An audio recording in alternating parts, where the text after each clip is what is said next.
My name is Aja Barber, and I'm a climate punk because I think fast fashion corporations are ruining the planet.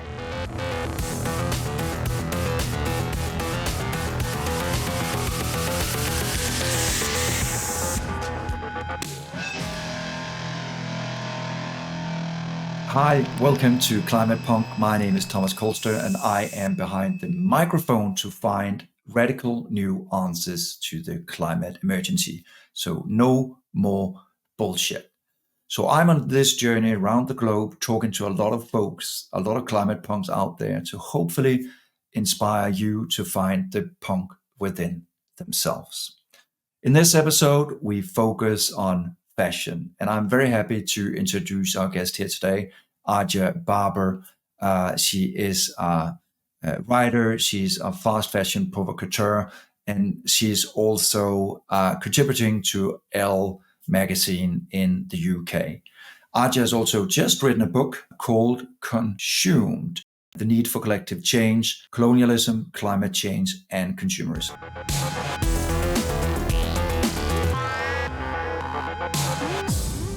So welcome, Archer. Very happy to have you here on Climate Punk. And one important question to kick off with: what brought you into the world of fashion? I wanted to be in fashion, and I think that originally came from like a need to fit in through material items. I grew up in a very wealthy suburb, but I didn't grow up very wealthy. And so a lot of my peers had way more money than, most people on this planet. So I sort of zeroed in at a young age that like if maybe I had the right clothing, I would fit in better. But originally that's what brought me there. But as I started to really pay attention to clothing at a young age, I became really fascinated by it. And I am a curious person. I like to know how things work, which led me to realizing why things were so messy. But I only got there later in life. What sort of made you realize the sort of darker facets of fashion? When did that happen? Deep down inside, I felt like somebody wasn't being treated fairly here because I knew what materials cost. I knew how much labor I put into something which ended up being unwearable. I had all of these facts and figures, not even from like an academic standpoint, but just from an experimental standpoint of someone who likes crafting. So a lot of it never made sense to me. And I think I had to really turn off common sense in order to like be okay with it and say, this is fine, this is fine.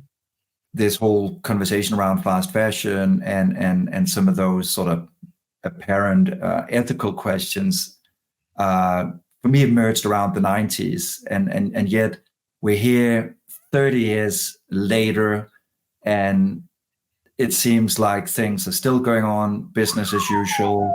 Do people Things have gone actually downhill. really care? And yeah, maybe even downhill. But so is something wrong with us, or is something wrong with the industry? Is it the corporation? Is it the individual? And I would say everything needs to change, everything, including us. Yeah, yeah. The things that we value. I mean, when I think about like how credit card debt is just so high right now, and you have, you know, groups, having these banks where they're like, you could buy this with 4 easy payments on every single fast fashion site, to people who are young enough to not even really have a good working understanding of financial well-being. I think that's a little bit dangerous. I feel like our society has reached this place in consumerism where we should just be handing credit cards out to babies. That's what we do. We start pushing consumerism so early in that you never question it, and we should be questioning it. And culturally, we have to change, right? But I think corporations have the most amount of work to do in all of this. I will never ever deny that. But what I will say is, who is going to hold the corporations to account if we don't change? However, our culture of consumption has to change because we're going to shop ourselves to death and we're going to take the entire planet with us. And that's not fair. What sort of feelings, what type of motivation do you think that's needed to open our eyes to that sort of hidden price behind what seems cheap when we go down in a H&M or another fast fashion retailer? I think people genuinely know the facts and figures surrounding this, but they're good at blocking it out because our clothing is made so far away from us by people who don't look like us, who aren't our friends, neighbors, colleagues, that sort of thing. This is why I think we need a cultural shift. I know that our culture is pushing people to consume this way. I think about the popularity of Shein. During lockdown, you were seeing people get what looked like the type of box that an appliance like a washing machine or a dishwasher comes in, and it's full of one-time use disposable clothing, which people then dump out because that was a TikTok trend, line up, and then they go through it all very quickly and they go, this is cute, can't wait to wear this, not sure about this, da da da da. And they go through it so quickly, and you know that the majority of that stuff is just going to become trash and waste. Why is it that Shein Hall has millions of hits on social media? That's the culture that we need to unpick. This idea that it's a fun and frivolous thing to buy $500 worth of clothing where no one was paid fair wages to make it, and then to make a video about it, that's the type of stuff that needs to kind of become uncool. One of the things that needs to wake us all up to this culture shift, to embrace this culture shift as you have done? For starters, we have to start looking at our friends in the global south as people just like us that want to make fair wages.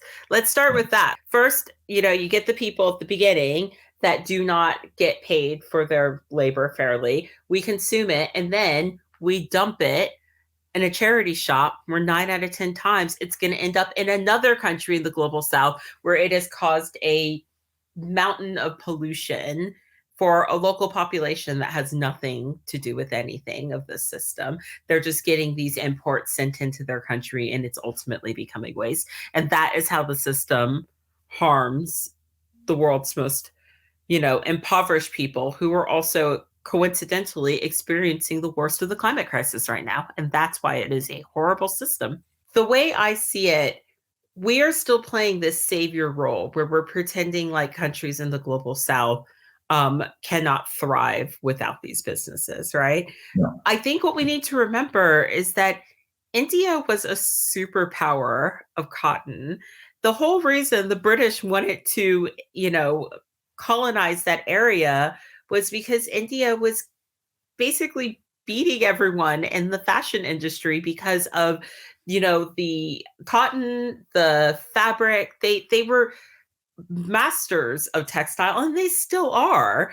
And so this idea that countries in the global south that have been producing for all these brands can't get back to systems where they are in control of the system and in control of their labor, they get to name their price, is inherently wrong. And I tell people, if anything, seek out brands that are not based here because there are so many beautiful ethical brands all over the world, and we're lucky we have the internet right now.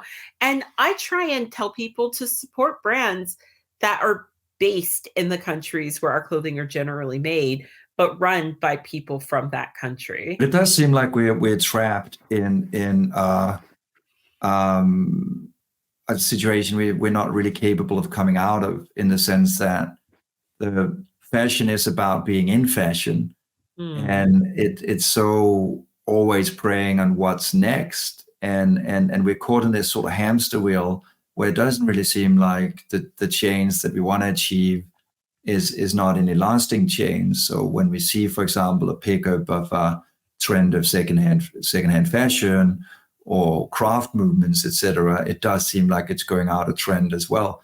So what is it? My favorite is when like a big corporation rips off the look of an ethical brand with none of the ethics.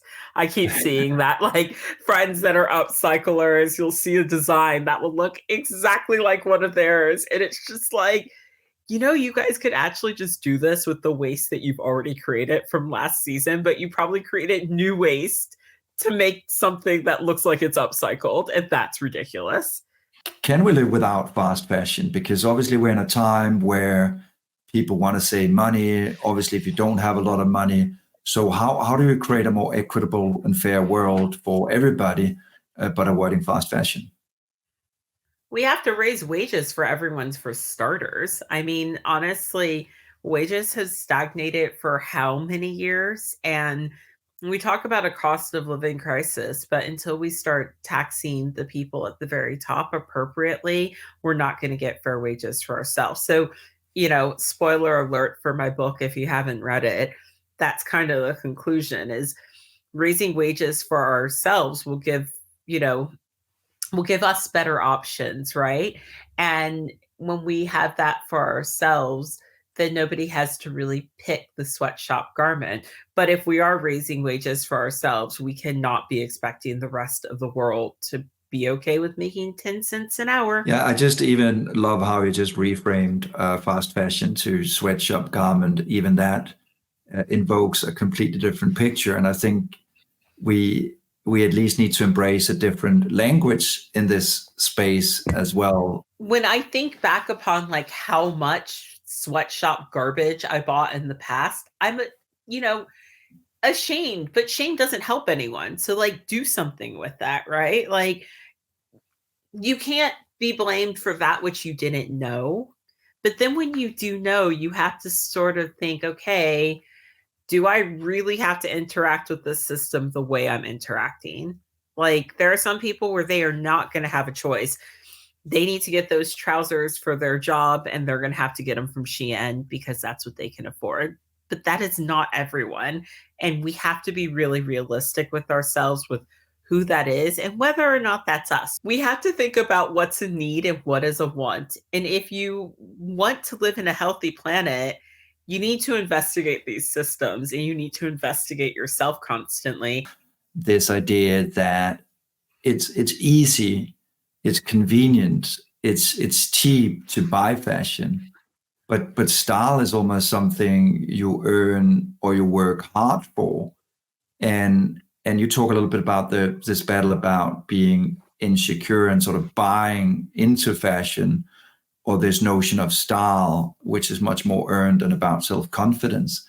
So do we need more self-confidence in what we wear and how we appear to other people? I haven't been asked that before, but yeah, I think not only do people need self-confidence, but they need to like really know what it is that they like because that's how fast fashion gets you. You're just having every trend possible pushed on you at all points and then you feel like you have to like keep up with this. When in actuality, you get to a point where you're like that is not for me and I am never going to buy that. Like I look at this rack behind me and everything on here is either 5 years old or older, ethically produced, or secondhand. And like if someone had told me that that would be my wardrobe, I'd be so surprised. Like this beautiful coat that I got secondhand. I remember seeing this coat on the runway and thinking, I'll never be able to afford that. But I found it secondhand and it's so great. And I get so many compliments on it. Where's this one right here. That's menswear. This is I could kind of see myself wearing that as well. It's so cool. I have a lot of menswear. I think when you really free yourself of all these like rules, you actually like end up, this is also menswear. You end up actually like having more fun and playing with your wardrobe more because you sort of freed yourself of this internal push to constantly participate in this trend machine that is ultimately completely and utterly unrewarding.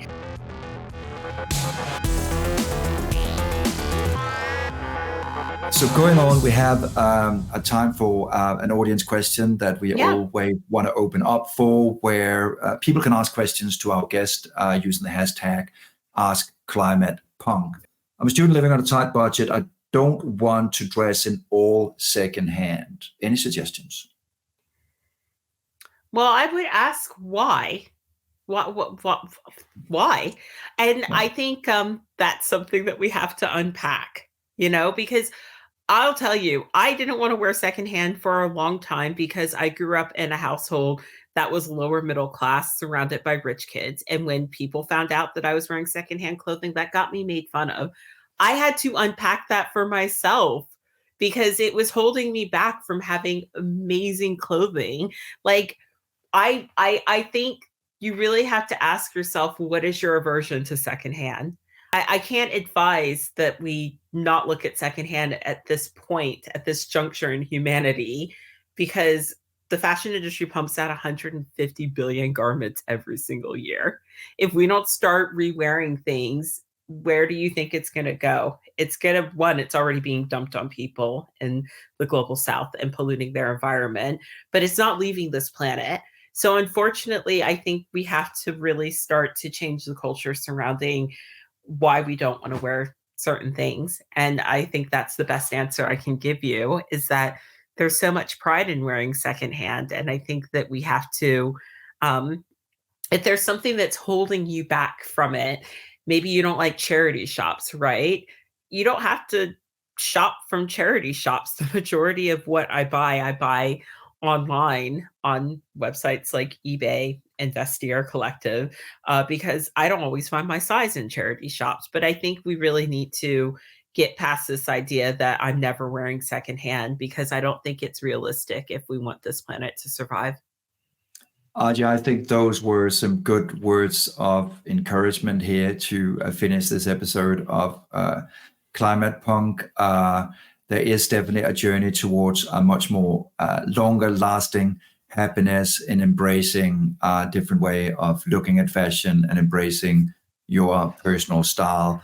Thank you so much, Arja, for joining this episode of Climate Punk. And I'll also encourage all our viewers to go and get Arja's book, Consumed, where you can explore this. There it is, where you can explore a lot more about this exciting intersection of colonialism, climate change. Pictures too.